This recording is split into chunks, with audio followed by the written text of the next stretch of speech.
E não é à toa que a extrema-direita tem, no Rio de Janeiro, a sua base mais sólida. Porque é óbvio que isso se relaciona. Então tu tá fazendo uma relação direta entre a extrema-direita, e eu vou dizer aqui, fluminense, com milícia. Não tem, não tem como separar os dois, na tua opinião. Não tem. Eu vou dizer por quê. Eu não estou dizendo que quem é de direita, antes que caia o planeta, né? Eu não estou dizendo que quem é de direita é miliciano. Não disse isso, não estou dizendo isso. Sim, eu sei. Milícia é crime, quem é de direita é de direita, quem é de esquerda é de esquerda, né? E tem gente equivocada, aberta na esquerda, tem. Não estou dizendo isso. Eu estou dizendo, o extremismo político, aquele que usa a violência como método, né? Sempre no Rio de Janeiro dialogou com as milícias. E vou dar exemplo claro. Vamos lá. Você já entrevistou muita gente aqui. Vários eu vi. Já conversei com muita gente aqui. Né? Já conversou com muita gente aqui. Melhor, você tem toda a razão. Eu assisti vários. Né? Eu gosto. Do Lula? Né? Sim, claro. Imagina, você não vai assistir. Imagina, eu tenho juízo, né? Tu assistiu do Bolsonaro? Cara, não. Mas eu deveria. Você deveria, cara. Eu deveria. Mas eu não assisti. Eu vou buscar. Eu não assisti. Tu vai ter um trabalho pra achar, inclusive. É? Porque o YouTube botou em Shadowban. Não brinca.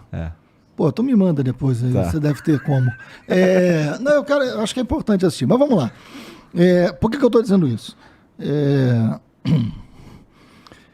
Milícia é crime, tem que ser tratado como crime. Mas milícia, dizendo que eu já conversei com muita gente aqui. Uma milícia tem uma expressão política.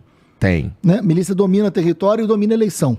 Né? Quando eu presidi a CPI das milícias, em 2008, nós investigamos a fundo, foi a primeira vez que houve uma investigação a fundo sobre milícia na história do Rio de Janeiro, foi a CPI das milícias. A CPI levou 240 milicianos à prisão, entre eles vereadores e deputados. Porque ficou claro a relação entre política, né? Um setor da polícia usada pela política, a polícia é vítima desse processo, o bom policial é vítima desse processo, e território, né? É isso, e crime. Bom, por que eu estou dizendo que existe relação? Se você pegar os discursos do Bolsonaro, quando eu fiz a CPI das milícias, 2008, isso tem, a gente bota aqui, né? Em 2008, eu fiz o relatório da CPI das milícias e apresentei. No mesmo dia que eu apresentei, o deputado federal Jair Bolsonaro foi ao plenário da Câmara fazer um discurso dizendo que nem toda milícia era ruim. No plenário da Câmara dos Deputados. Mas tu sabe que isso era uma opinião de uma parte da sociedade carioca mesmo. Sim, mas, não podia ser de alguém que estava na Câmara dos Deputados, né? Depois de uma CPI. Não, tudo bem. Depois da CPI, não dava. Eu entendo. O que eu tô dizendo é que assim, tinha uma... quando a milícia... Eu lembro, cara, isso deve ter sido lá pro começo pro meio... deve ter sido 2003, 2004, por aí, você vai saber melhor que eu. Sim. Pelo menos quando eu tomei conhecimento. Início dos anos 2000, é isso mesmo. E aí tinha uma parcela que assim, cara, nessa época aí eu tava morando lá no Rocha e eu andava muito no Jacarezinho, nas favelas ali da região e tal. Sim. E tinha uma galera, cara, que se sentia tão... Você morou ali. Sim. Tinha uma galera tão incomodada com como tava acontecendo. Exato. As guerras de facções. Era a ideia do mal menor. Era uma ideia do mal menor. Pô, cara, pelo menos os caras estão empurrando pra lá as guerras de facções e tal. É isso mesmo. Então, levando em consideração que os caras que estão lá representando a gente na política, de fato, tem alguma relação com o que a sociedade está pensando, não me parece muito fora da realidade do ponto de vista... não do que um deputado poderia estar falando, tá? Ou defendendo, mas dos motivos que puseram esses caras ali. Então, dizer que existia um deputado carioca falando isso, eu não consigo duvidar, sabe? Claro. Parece algo... Porque tinha uma galera pensando isso mesmo. Né? Eu vou concordar com você se isso fosse em 2002, 2003. Quando eu comecei a fazer CPI, tinha uma quantidade enorme de gente que não era miliciana que dizia isso. E eu concordo. Tá. O cara dizia o seguinte, não, mas pô, é um mal menor, pelo menos enfrenta o tráfico, né? Tá, cara, teve gente muito próxima que dizia isso, né? Ok. Só que a CPI foi revelando o que era. A imprensa foi revelando o que era. Foi mostrando o seguinte, olha, tem homicídio, né? Tem controle, tem extorsão, tem corrupção, tem projeto de poder, né? E aí chega um momento que para você defender isso, ou você tem conivência com isso, ou você participa de um modelo de sociedade, onde há uma sociedade miliciana, onde não tem um limite ético nem legal dessa ação na ideia de segurança. Isso é um projeto de sociedade, onde a extrema-direita se identifica. A extrema-direita do Rio de Janeiro, ela se identifica com um projeto violento de sociedade. Por exemplo, tem uma figura central nessa história, Capitão Adriano. Né? O Capitão Adriano era um ex-policial expulso da polícia por relações com o jogo do bicho. O Capitão Adriano tinha parentes dele no gabinete do deputado Flávio Bolsonaro. Eram laranjas. Isso não sou eu que estou dizendo. Todas as reportagens disseram. Né? Quem colocou lá? O Queiroz. O Queiroz respondia por um homicídio. Queiroz, que era muito ligado à família Bolsonaro, respondia por um homicídio junto com o Adriano lá atrás. O Flávio Bolsonaro deu medalha Tiradentes para o Adriano, comandante de uma milícia. A maior honraria, que foi entregue dentro de uma prisão porque ele estava preso por homicídio. O que eu estou falando aqui são fatos. Eu não estou interpretando, não estou dando minha opinião. Estou falando de fatos.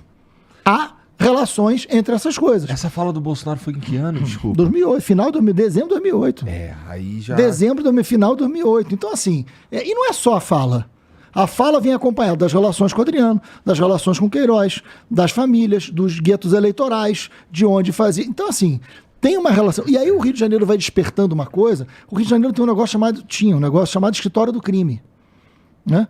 Escritório do Crime, grupo de matadores que matavam para o jogo do bicho, contratados num grande mercado que todo mundo que conhecia minimamente a segurança pública do Rio de Janeiro sabia. Né? Esses caras do Escritório do Crime, vários deles ex-policiais ou policiais, nunca foram investigados por nenhum homicídio, com relações diretas com milícia. Não é só um grupo criminoso, isso é um projeto de sociedade que convive com a violência, que convive com a barbárie, que convive com uma determinada prática como algo que é permitido numa ideia de segurança pública.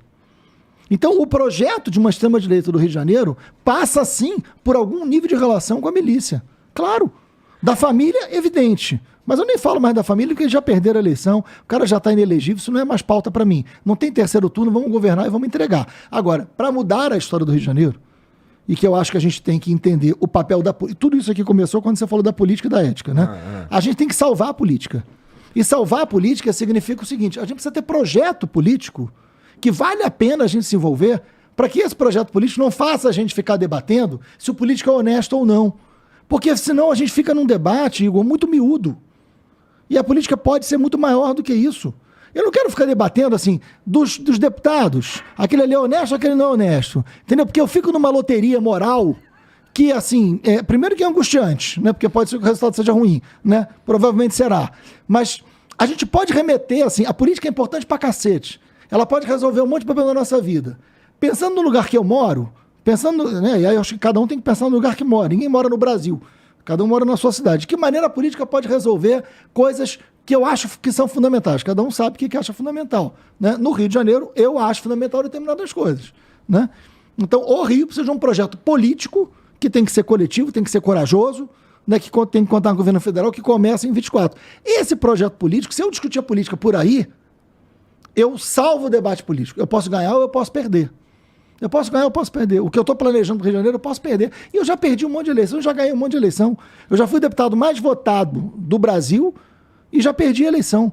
Isso faz parte, não tem problema. Nada me entristece, nada me ilude. Agora, eu preciso colocar a política num lugar de grandeza, de um lugar importante. E não desse miúdo, como se fossem seres apartados de uma... Entendeu? Assim...